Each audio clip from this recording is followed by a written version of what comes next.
Hey there, my name is Anthony Romano, and I'm going to tell you about what dirty keto actually looks like in this video.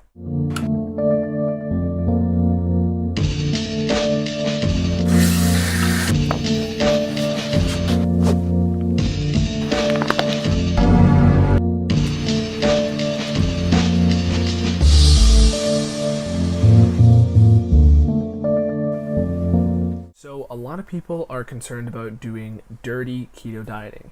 And when a lot of people think about, handling the carb restriction of keto diets, they often think, oh, I'll just do the most enjoyable way because that is the dirty keto way.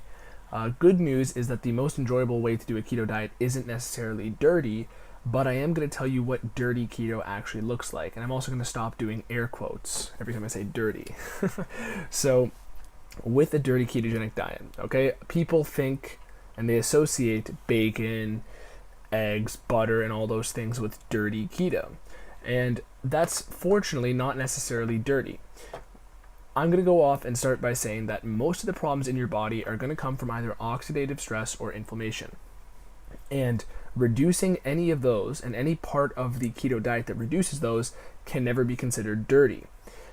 The types of foods that do reduce those are more natural, and of the fat sources from animal products, those will be the grass-fed animals. Those will be the cleaner animal products, the vegetables that are organic, the ones that are exposed to less pesticides, okay? Right off the bat, that's nothing too far to reach in your brain. It makes logical sense.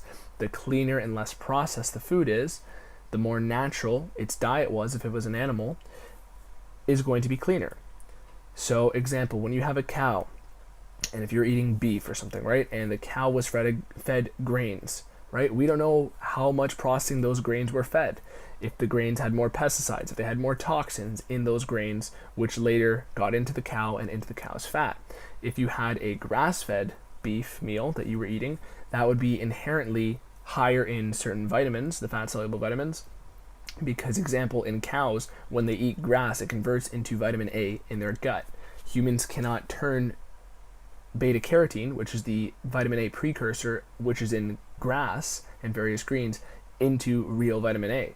We can't do that, and with basically dirty keto diets, if someone's eating a grain-fed cow, right, which is most of the stuff in the supermarkets, it's not going to be as nutrient dense. So the grass-fed and pasture-raised animal products are always going to be better and cleaner. So you could technically have pasture-raised pork and get bacon from that, and if you cook it in an oil that isn't inflammatory, which is going to be the next half of this video, that's very clean.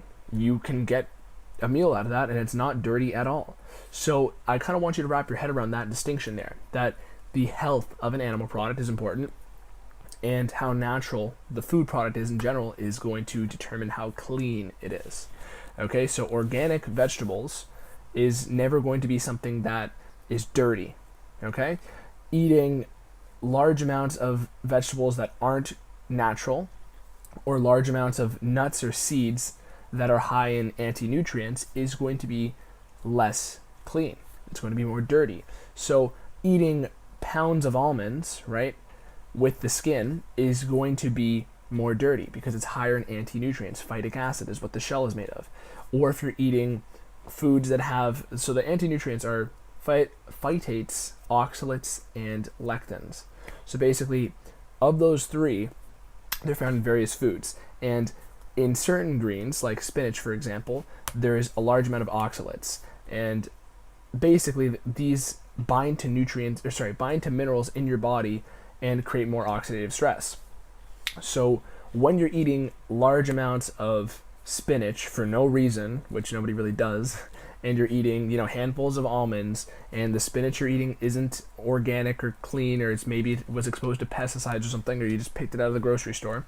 If somebody was doing that and getting, eating too many protein bars, which are processed, and perhaps they were exposed to mold toxins in processing, we don't really know.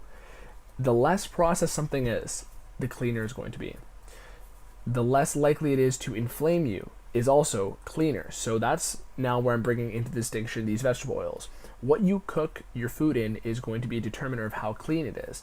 If you're cooking your food in canola oil or seed oils or sunflower oils or plant oils, those oils are already exposed to very high heat, so their fatty acid chain is longer, and this is going to cause a lot of oxidative stress in your body and a lot of inflammation. It's going to be very difficult for your body to process because they're so unstable. So if you're eating large amounts of inflammatory oils or cooking your food in those oils, that is going to be what makes your food dirty. So if you cook your bacon in that, right, it doesn't matter what kind of bacon you have, it's going to be dirtier. It's going to add to the dirty points. If you get bacon from a pasture-raised source, a reliable local farmer, who knows? It could even be from a good quality store, right? Those are inherently going to be cleaner. And as far as oils to use, you should be using more stable oils. These are typically avocado oils, very stable. Some people cook with coconut oil, but I don't really recommend it. You can use grass-fed butter or ghee. And additionally, some people use olive oil. Off the top of my head, I'm almost certain that olive oil is totally fine to be stable at certain temperatures, but I know avocado oil is a great choice. And additionally, real butter is natural and probably one of the more taste-wise conducive things to what you're eating. With a lot of these processed bars, again, you have to keep in mind how much processing these things are through. That's a general rule to understand what's going to be dirty or not. Is there room, of course, for a Quest bar or two? Absolutely. I mean, I got some right here, okay? I don't have them all the time, but they're good for a snack. If you want more natural snacks, though, check out some of the recipes on my page. But when it comes to clean keto, it doesn't mean that you can't eat bacon. Butter, real butter, is very dense in nutrients. It's particularly A, E, D, and K. I'm not sure if there's enough E in there, though. But there's the fat-soluble vitamins are in grass-fed butter. They're in grass-fed meats. They're in grass-fed fats of animals. Organ meat is very healthy. You should be eating more organ meat. It's very nutrient-dense. One of my favorites is cod liver. And if you're eating organ meats on a regular basis, that is one of the cleanest ways to do your keto diet. It's going to be the most dense in nutrients and cause the least amount of stress in your body when you're processing it.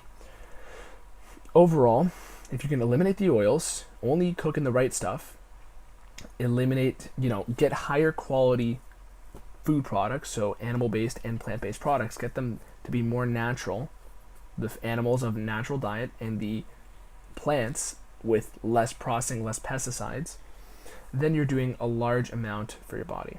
So even down the line, I'm going to be making videos on, fast food places or other things or other ways to get keto foods.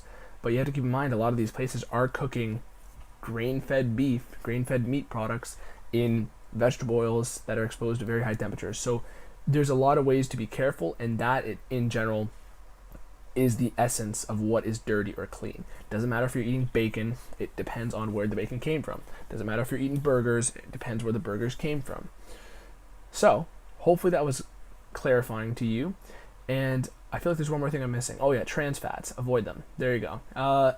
End of video. Thanks for watching. Leave a comment, I'll get back to you. My name is Anthony Romano. Peace.